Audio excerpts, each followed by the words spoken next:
요즘은 편지 쓰는 일이 좀 많이 줄어들었죠. 카톡이나 텍스트 메시지로 주로 하고 그러는데, 그래도 여전히 이제 우리가 마음에 두고 편지를 쓸 때가 있는데, 멀리 떨어져 있는 여러분 자녀들이 어떤 삶의 어려운 문제와 처한 상황을 잘 이겨나갈 수 있도록 참 부모님이 편지를 써 내려가다가 이제 마지막 끝맺음에 여러분은 어떤 글로, 어떤 말로 끝을 내시기를 원하시나요? 물론 어떤 상황에 있느냐에 따라서 다르겠지만 이런 내용들을 우리 부모가 쓰지 않을까 생각해요. 밥 세 끼 잘 챙겨 먹어라. 뭐니 해도 건강이 최고니라. 특별히 요즘 같은 코로나 팬데믹 시대 그렇죠. 또 아마 내가 다 알아서 잘 하겠지만 도움이 필요하면 언제든지 연락해라. 또 아마 우리 성도들께서는 힘들고 어려울 때에 하나님을 의지해라. 내 엄마와 나도 기도할 때마다 너를 위해 기도하마. 위로와 격려가 될 거예요. 오늘 고린도 교회에 편지를 써 보낸 바울이 이제 제일 마지막에 23절, 24절에 보면 이렇게 끝을 맺고 있습니다. 주 예수 그리스도의 은혜가 너희와 함께하고 나의 사랑이 그리스도 예수 안에서 너희 무리와 함께할지어다. 주 예수의 그리스도의 은혜와 또 나의 사랑이 너희와 함께할지어다. 사실 고린도 교회 성도들은요, 바울에게 있어서는 자식과 같은 사람들이에요. 실제로 그렇게 얘기를 했죠. 고린도전서 4장 15절에 보면 그리스도 안에서 1만 스승이 있으되 아버지는 많지 아니하니 그리스도 예수 안에서 내가 복음으로써 너희를 낳았음이라. 그러니까 사실 이 고린도전서를 써내려가면서 사도 바울의 마음에는 그들을 향한 사랑이 계속 흘렀던 것이죠. 자식과 같이 대하고 있는 것입니다. 그래서 오늘 읽은 본문, 이게 이제 편지의 결론 부분인데, 결론적인 권면이 먼저 13절, 14절에 나와요. 우리 다시 한번 읽어볼게요. 13절, 14절 같이 읽습니다. 깨어 믿음에 굳게 서서 남자답게 강건하라. 너희 모든 일을 사랑으로 행하라. 사실 지금까지 고린도 교회의 여러 가지 이슈들, 문제들을 다뤄오면서 많은 권면을 했어요. 그런데 이제 마지막 권면, 어떻게 보면 지금까지 했던 그 권면을 다 요약해가지고 결론적으로 주는 권면이 되겠는데, 여기에는요 크게 5가지가 나와요. 5가지. 먼저는 깨어 있으라. 그 다음에 두 번째는 믿음에 굳게 서라. 그 다음에 세 번째, 남자답게 행동하라. 네 번째, 강건하라. 이게 우리말 번역에는 뚜렷하게 구분이 안 돼 있는데, 원어와 또 영어 번역에 보게 되면 이게 뚜렷하게 구분이 돼 있어요. 그래서 4가지. 그리고 5번째가 14절에 있는 너희 모든 일을 사랑으로 행하라. 이렇게 5가지가 결론적인 권면이에요. 그런데 보세요. 깨어 있으라. Be on your guard. 믿음에 굳게 서라. Stand firm in the faith. 남자답게 행동해라. 이것은 어떤 번역에는 be courageous. 그리고 강건하라. Be strong. 그리고 마지막에 do everything in love. 모든 것을 사랑으로 행하라. 마지막 거는 제외하고 앞에 4가지는 완전히 이것은 military command예요. 그러니까 군대의 장교가 부하들에게 지금 전시 상태에서 싸움을 싸워 나가기 위해 어떻게 준비하고 있어야 하는지를 명령하는 겁니다. 깨어 있으라. 졸면 안 돼. 지금이 어떤 때인데, 이런 얘기죠. 그리고 take your position. 믿음에 굳게 서라. 흔들리지 마라. be confident. 담대해라. 아무리 적이 좋아도 물러서지 말고 남자답게 행동해라. 그 다음에 be strong. 힘있게 싸워라. 이제 이런 얘기거든요. 근데 그 다섯 번째는 모든 것을 사랑으로 하라 그래요. 이게 잘 안 맞는 것 같아요. 그렇죠? 뭐 전쟁터에서 사랑이 어디 있어요? 근데 이 다섯 가지가 결론적으로 교회에, 고린도 교회, 문제가 많았던 교회에 주는 권면의 말씀입니다. 자, 한번 이걸 생각해 볼까요? 왜 바울은 마지막에 이런 military command language를 사용하면서 권면을 했을까? 여러분, 그 이유는요, 이 모든 이슈를 다 다룬 후에 이제 마지막에 그 권면이 뭐냐면, 이것은 영적 싸움이다.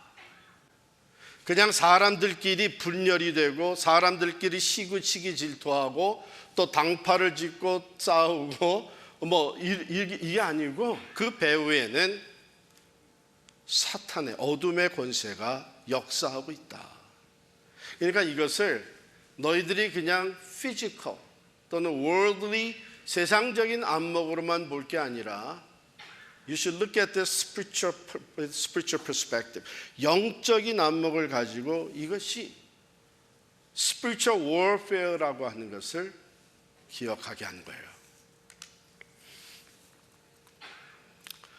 에베소서 6장 12절에 보면 우리의 씨름은 혈과 육을 상대하는 것이 아니요 통치자들과 권세들과 이 어둠의 세상 주관자들과 하늘에 있는 악의 영들을 상대함이라. 그러니까 눈에 보이는 사람을 대해서 또는 상황에 대처해서 싸우고 해결하고 그것만으로 되지 않고, 그 배후에는 지금 보이지 않는 어둠의 영들, 악한 영, 사탄 마귀가 역사하고 있으니까 지금까지의 문제들 뿐만 아니라 앞으로도 생겨나는 문제를 먼저 깨어서 분별하라는 거예요. 여러분, 갈등의 핵심, 싸움의 중요한 게 첫 번째는요, 그 적을 바로 알아야 됩니다. 내 싸움의 대상이 누군지 적을 바로 알고 대처하는 것이죠. 자, 생각해 보십시다. 고린도 교회의 문제, 제가 한번 그 제목들만 간단하게 얘기할 텐데, 우리가 고린도 전서를 쭉 지금 말씀을 매주일 나눠왔고 또 커피 브레이크 성경 공부도 하신 분들은 그 얘기가 다시 생각이 날 거예요. 첫 번째, 교회 분열이 있었죠. 당파로 나눠져서 서로 분열돼 있었습니다. 음행의 문제가 있었죠. 그 고린도 사회에서 생겨나는 다양한 음행의 문제가 교회까지 들어왔습니다. 또 세상 법정에 가서 수하는, 세상 법정에 송사하는 일이 있었죠. 또 우상 숭배하는 일이 있었습니다. 또 성만찬 자리에서, 또 커뮤니언 하는 자리에서 서로 차별 대우하는 이런 문제가 있었고, 믿음에 교만한 자들이 있었고, 은사를 다양하게 받았는데 그 은사 사용하는 게 오히려 교회를 무질서하게 했고, 우월감을 가진 사람들이 자랑을 하기 시작을 했고, 그리고 신학적으로 부활에 대한 잘못된 가르침이 들어서 부활이 없다고 하는 사람들이 생겨났고, 그걸 말미암아 의심이 생기는 사람들이 생겼습니다. 이 모든 이슈들을 쭉 다뤄왔잖아요. 그리고 각 이슈에 대해서 바울이 지혜로운 말씀으로 예수 그리스도를 생각하게 하면서 그 문제들을 다 어드바이저를 잘 했어요. 그런 후에 지금 결론적으로 하는 얘기가 뭐냐면, 너희들 이것을 단순히 우리 사람들 사이에서 생겨난 일로 생각하지 마라. 이건 지금 영적 싸움이다. 매우 중요합니다. 이미 악한 영들이, 사탄의 어둠의 권세가 침투해 들어왔고, 지금 눈에 보이는 이 문제들 배후에는 악한 영들이 역사하고 있으니까 이것을 잘 대처해 나가야만 한다. 그러기 위해서 깨어 있어야 된다. 영적으로 깨어서 분별력을 가지고 있어야 되고, 예수 그리스도 중심으로 믿음에 든든히 서야 된다. 믿음의 주여 또 온전케 하신 예수님만 바라봐야 된다. 두려워하지 말고 남자답게, 죄송합니다, 이건 남자에게만 하는 얘기가 아니고 모든 성도들이 담대해라. 예수 그리스도의 교회는 이미 사망 권세를 이기시고 부활하신 예수 그리스도가 주인이기 때문에 승리는 이미 우리 것이니 담대해라. 그리고 마지막으로 강건해라. Be strong. Be strong. 문자 그대로 고린도 교회는요, 이 영적 전쟁이 많이 일어날 수밖에 없는 그런 사회에 처해 있었습니다. 한번 우리 생각을 돌이켜보면, 맨 처음 고린도 전서를 우리가 나누면서 백그라운드를 조금 설명을 해드렸죠. 고린도라고 하는 도시가 그때 어떤 도시였는가. 거기에는 지중해 연안 국가들의 그 해상 교통과 무역이 활발하게 이루어진 중심 도시였어요. 그러니까 경제적인 발전을 이루었죠. 그와 함께 타락한 문화가 그 도시를 장악하기 시작을 했습니다. 그래서 얼만큼 타락했나 하면요, 그 Greek word, 헬라 단어에 코린디아 조마이라고 하는 단어가 있어요. 코린디아 조마이. 이것은 무슨 뜻이냐면 고린도인처럼 되다, 그런 뜻이에요.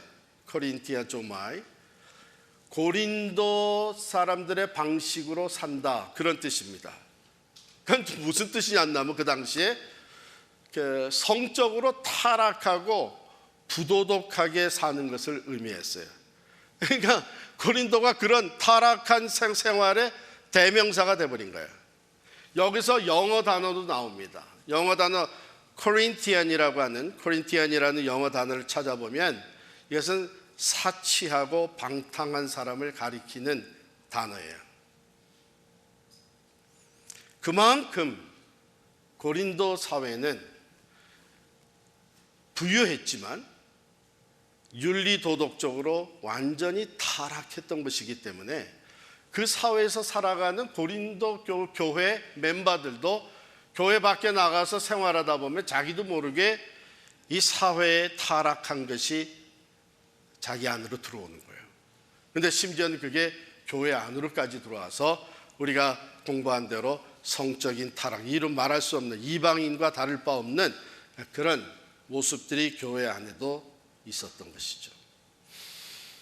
그런데 그보다 더 심각한 것은, 이게 해상무역의 중심지가 되다 보니까 각 나라와 민족이 가지고 있는 우상들이 총집결하는 거예요. 그러니까 수많은 우상들이 고린도에 있었어요. 그래서 영적으로 어두워질 수밖에 없죠. 믿음을 지킨다는 게 상당히 어려워지고 전도하는 것이 너무나도 힘들어지는 그런 사회예요. 근데 저는 그것을 다시 되새겨보면서 지금 우리가 살고 있는 미국 사회가 그렇게 돼가고 있다 생각을 해요. 경제적으로 얼마나 부강합니까? 전 세계가 똑같이 코로나 팬데믹을 지나가서 어렵고 그런데 한국에 있는 제 친구들이, 야, 너는 미국에 살아서 좋겠다 그래요. 나라에서 그렇게 돈을 막 내주니까 얼마나 좋냐. 또 그 나라는 필요하면 돈을 그냥 막 찍어내면 되니까 얼마나 좋냐. 그런데 이 경제적인 부와 함께 이 미국이 청교도 신앙, 이 나라가 세워질 때 가지고 있었던 하나님 중심의, 성경 중심의 청교도 신앙은 다 버렸어요. 다 버렸어요. 말할 수 없이 타락하고 있어요. 성적인 타락, 여기도 마찬가지죠. 아마 고린도 못지않게. 자, 거기다가 여러분, 미국은요, 이민의 나라입니다. 전 세계에서 이민자들이 와서 같이 살아요. 그러니까 얼마나 좋은 거예요. 우리도 그래서 이민 왔잖아요. 타 문화권에서 온 사람들, 우리가 여기서 전도할 수 있는 좋은 기회입니다. 멀리 해외로 가지 않아도 그 사람들이 여기 왔어요. 심지어는 선교가 그렇게 어렵다는 그 이슬람 나라들, 모슬렘들도 여기 많이 들어와 있어요. 레피지로도 들어오고 이민으로 많이 들어와 있습니다. 여기 페르스만 가도 얼마든지 그 사람들을 만날 수 있습니다. 그래서 이것이 전도와 선교의 기회가 됐고, 그래서 우리들은 이제 도메스틱 미션을 얘기하게 되고 레피지 미션을 얘기하게 됐는데 조심해야 돼요. 왜냐하면 이 다민족들이 같이 들어와 살면서 그냥 와서 기회의 나라에서 우리가 어울려 사는 것뿐만이 아니라 그들의 문화를 가지고 들어오잖아요. 그리고 그들의 종교가 들어옵니다. 그래서 다양한 종교가 있고, 사실은 이것이 영적 싸움으로 치닫고 있는 거예요.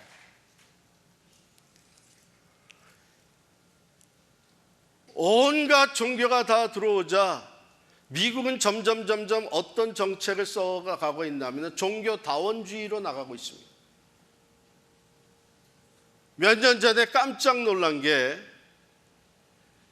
미국의 의회가 이제 오픈을 할 때에 기도를 하는데, 그 기도는 이 미국이 기독교 정신으로 시작이 되어서 모든 모임을 시작할 때 하나님께 예수 그리스도의 이름으로 기도하는 것으로 시작한 거예요. 그런데 어느 정도 지나니까 기도 요청을 받은 목사한테, 부탁을 받은 목사한테 뭐라고 얘기하냐면, 오셔서 기도는 해주는데 예수 그리스도의 이름으로 기도하는 건 빼주십시오. 왜냐하면 종교가 다 다양하니까. 이러면서 이제 인클루시브하게 나가더니 최근에는요, 그 기도 순서를 타 종교의 사람들한테, 모슬렘에게 기도 순서를 맡기는 일까지 생겼어요. 그런데 이게 사회 공공기관에서뿐만이 아니라 미국 주류 교단에서, 과거에 우리가 속해 있던 교단에서 총회를 하는데 모슬렘 지도자를 기도를 부탁을 했어요. 여러분, 이게 그냥 단순한 인본주의가 아니라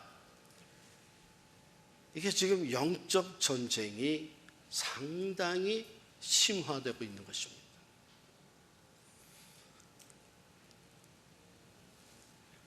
영적 싸움이 치열해질 수밖에 없는 거죠. 고린도 교회도 그랬고 오늘 우리들의 현실도 그렇습니다. 외부에서는 타락한 이 가치관과 사고의 틀이 우리들에게 침투해 들어오고 있고, 내적으로 우리의 욕망과 음행을 따라서 살도록 사탄 마귀가 유혹하고 있고, 이미 내부적으로 침투해 들어와서 시기와 질투, 분열과 다툼, 이단적 가르침과 유혹이 고린도 교회 안에 퍼져나가기 시작을 했던 것이죠. 그래서 사도 바울이 결론적인 권면에서 이 영적 싸움에 대한 spiritual warfare라고 하는 것을 분명히 마지막 권면으로 전하고 있습니다.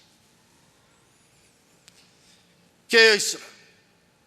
영적으로 깨어있으라.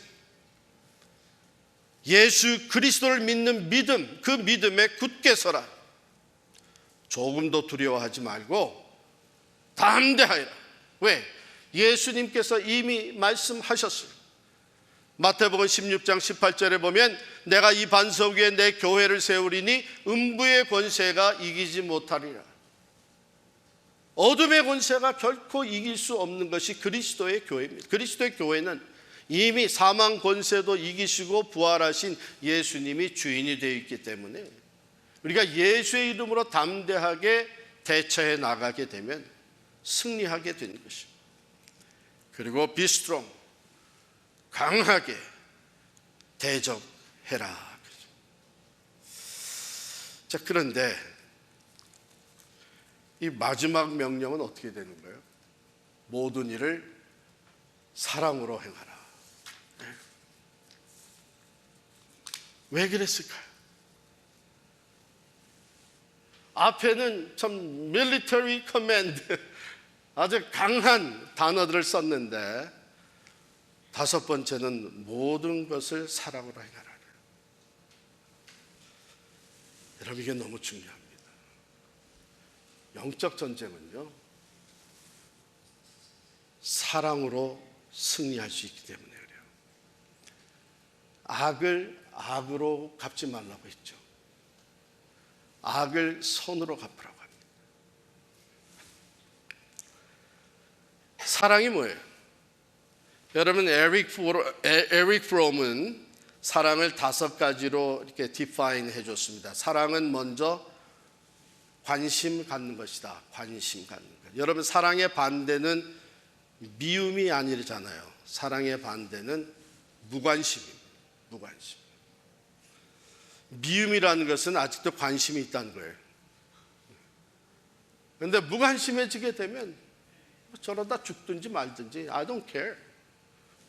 사랑의 반대는 무관심이죠. 사랑은 먼저 관심을 갖습니다. 또 두 번째, 사랑은 존중, respect 하는 것입니다. 상대방을 인격체로서 respect 하는 것이죠.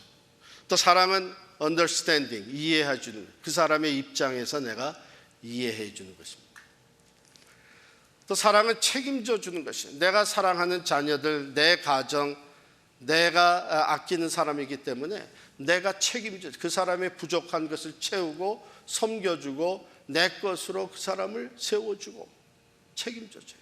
그리고 마지막으로 사랑은 주는 거예요. Love is giving. 내 시간을 내주고 내 물질을 내주고 예수 그리스도께서는 자기의 생명을 내주셨습니다. 이게 사랑을 다섯 가지. 첫 번째가 관심이죠. 관심. 여러분이 혹시 지노베스 케이스라는 말을 아시나요? 지노베스 케이스라는 것이 이제 어디서 생겼냐면 1964년 그 뉴욕 퀸즈에서 거리에서 살인 사건이 생겼습니다. 여자분이 키리 제노베스라고 하는 분이 살해가 됐는데, 이 여자가 공격을 받고 살해되는, 죽임당하는 장면을 그 근처에서 적어도 38명이 봤어요. 창문으로 보고 거리에서 보고 38명이 그것을 봤어요. 그런데 그 중에 한 사람도 폴리스를 부르지 않았어요. 물론 한 사람도 와서 도와주지 않았어요. 그래서 나중에 이 38명을 다 신문을 했습니다. 인터뷰를 했는데 왜 그렇게 하지 않았습니까? 왜 도움을 안 줬습니까? 왜 폴리스를 부르지 않았습니까? 했는데 한결같이 똑같이 답을 했는데 뭐냐면 다른 사람이 하리라 생각을 했습니다. Someone would do it. 그렇게 생각해요. 내가 할 필요 있냐? 다른 사람이 하리라.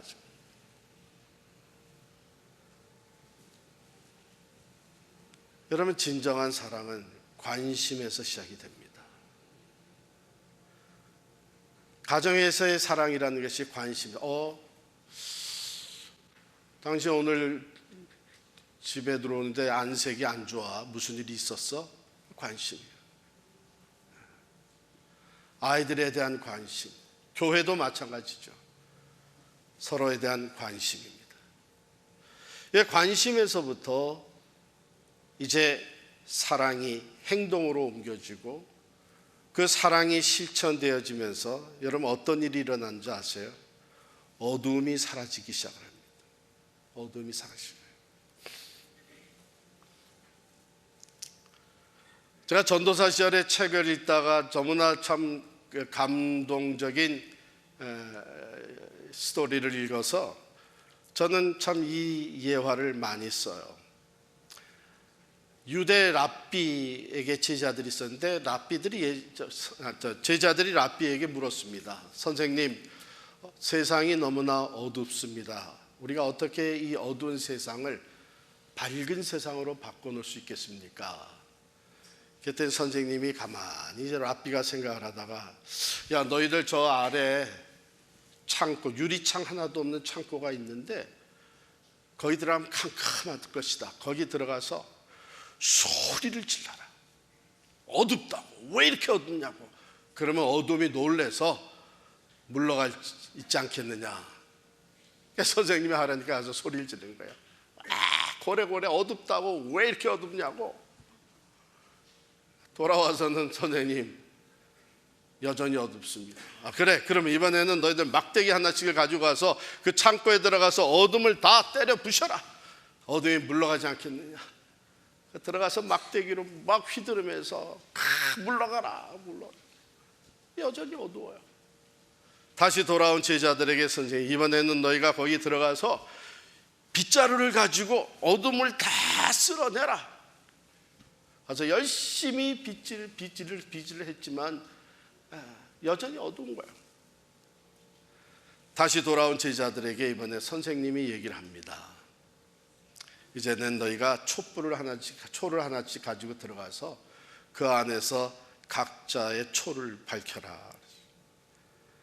들어가서 한 사람이 초를 밝히고 또 한 사람이 초를 밝히고 한 동안에 어둠은 다 사라지고 환한 방이 됐어요. 여러분, 이거 우리가 자주 하는 겁니다. 여러분 한국에 계실 때에 많이 하다 오신 분들 계세요, 여기. 예? 이거 데모하러 나가가지고 소리 질렀잖아요. 물러가라. 예? 못 살겠다 하면서 물러가라고 소리 질렀잖아요. 그래서 사회가 정의로운 사회가 됐나요? 그거 안 되니까 그 다음에는 이제 몽둥이 들고 가서 같이 맞붙어서 싸웠잖아요. 예? 그래서 변해요? 못 살겠다 바깥치자 해서 그냥 다 바깥치자고 여러 번 했잖아요. 그게 변해요? 여러분, 이것은 사회뿐만 아니라 가정에서도 마찬가지고 어느 공동체에서나 마찬가지입니다.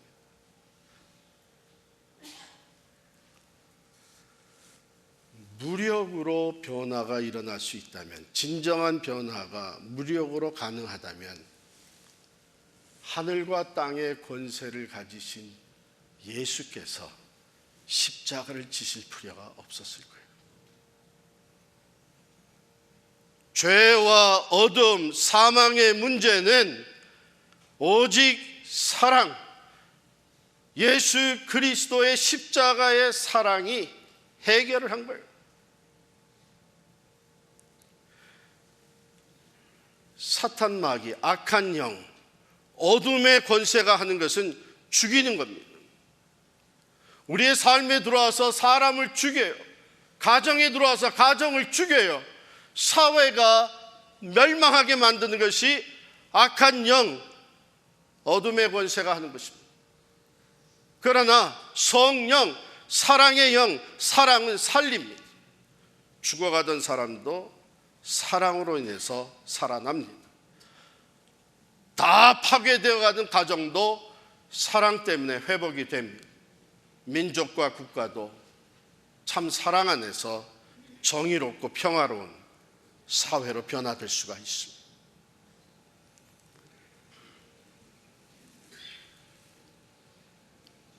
어둠이 들어오면요, 고린도 교회에서 역사했었던 것처럼 시기와 질투, 분열, 디비전, 싸움, 이런 것들.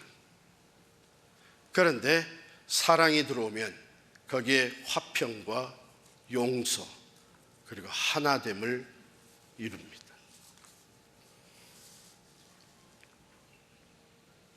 그러므로 오늘 말씀은 분별력을 가지고 예수를 믿는 믿음에 든든히 서서 마음을 강하게 갖고 be strong.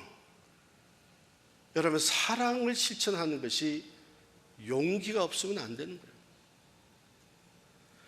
작은 초 하나가 불을 밝힐 때에 그 초 자체는 녹아내리잖아요. 희생을 치를 용기가 없이는 사랑을 실천할 수가 없는 것이죠. 누군가는 십자가를 지는 희생이 없이는 참된 사랑이 이루어질 수가 없는 것이죠. 그래서 하나님이 세상을 이처럼 사랑하사 자기의 가장 귀한 독생자 예수 그리스도를 화목의 제물로 내어주셨어요. 죄인들을 사랑하신 예수 그리스도께서는 십자가에서 자기의 피를 마지막 한 방울까지 다 쏟아부어 주시면서 사랑을 실천하셨습니다. 그 결과 구원과 생명과 영원한 소망이, 그리고 참된 화평이 우리에게 주어진 것이죠. 이 사랑의 실천에 있어서 가장 중요한 것이 첫 번째, 깨어 있어야 됩니다. 여러분, 깨어 있어서 파수꾼과 같이 깨어 있어서 밖에서 누가 어떻게 공격해 들어오는지, 어떻게 우리를 침투해 들어오려고 하는지, 이것도 중요하지만 be alert, 깨어 있어서 우리의 내면을 들여다봐야 됩니다. 오늘 말씀은 너희가 모든 일을 사랑으로 하라 그랬습니다. 내 안에 지금 사랑이 있는 거야. 목회를 하고 있는 내 안에 진정 교인들을 향한 사랑이 있는가? 주차 안내를 하고 있는 내 안에 하나님을 향한 사랑이, 성도를 사랑하는 마음이 여기 있는가? 부엌 봉사를 하고 있는 내 안에 사랑이 있는가? 불만이 있는가? 미움이 있는가? 찬양을 하고 있는 내 안에 참된 사랑, 하나님을 향한 사랑과 성도를 사랑하는 사랑 내 안에 있는가? 왜요? 성경 뭐라 그랬어요? 영적 싸움에 임할 때에 모든 일을 사랑으로 행하라 그랬습니다. 이러한 결론으로 말미암아 지금 사도 바울은 고린도 교회에 있었던 그 문제들, 이슈들을 쭉 다뤄왔고, 이제 그 문제들에 대한 해답을 주었어요. 이렇게 해라 저렇게 해라 어드바이즈를 해줬는데, 가장 중요한 것은 이제 무엇을 하든지 말을 하든지 행동으로 옮겨든지 모든 일을 사랑으로 하라는 거예요.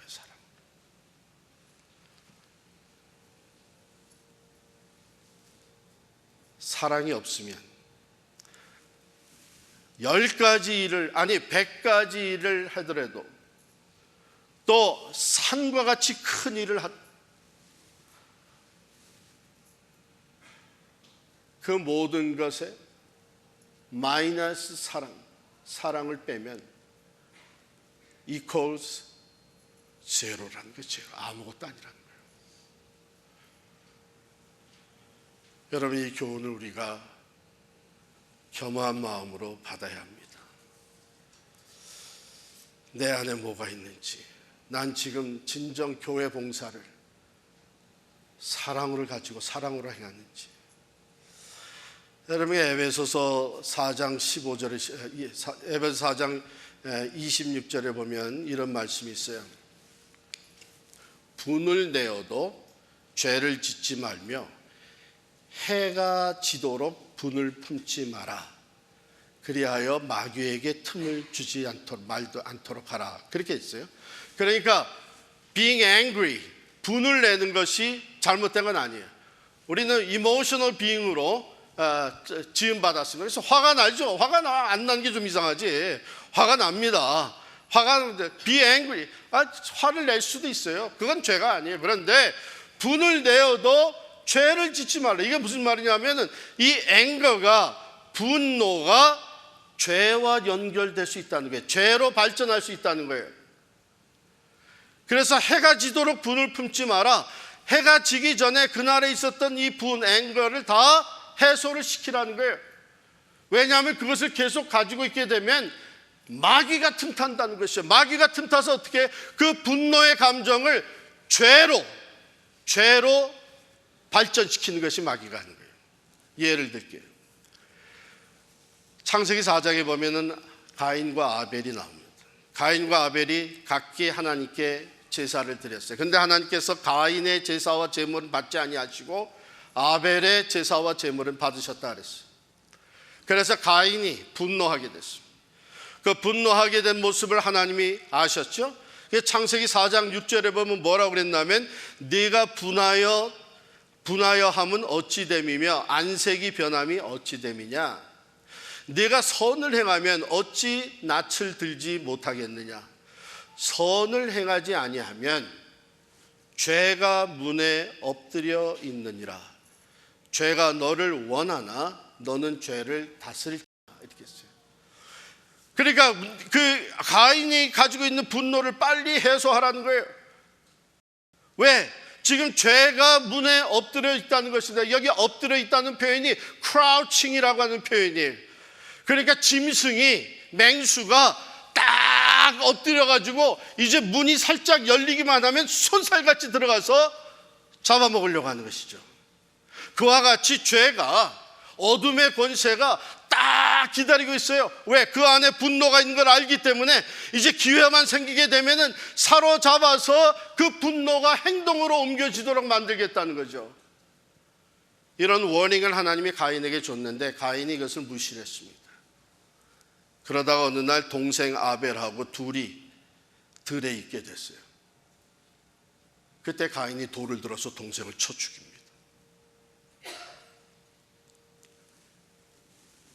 내 안에 지금 뭐가 있는지 깨어있으라 하는 말씀은 그저 바깥만 살피라는 것이 아니죠. 더 중요한 것은 내 안에, 지금 이런 말을 하는 내 안에, 지금 이런 봉사를 하는 내 안에, 지금 이러한 일을 맡아 하는 내 안에 사랑이 있는가? 사랑이 있게 되면 그 일을 통해서 사람들이 위로와 격려와 또한 생명을 공급받게 됩니다. 사랑이 없이 하게 되면 아무 유익도 없고, 사랑이 아니라 미움이, 분노가 자리 잡고 있으면 사탄이 틈을 타는 거예요. 영적 전쟁은 내 안에서부터 시작이 됩니다.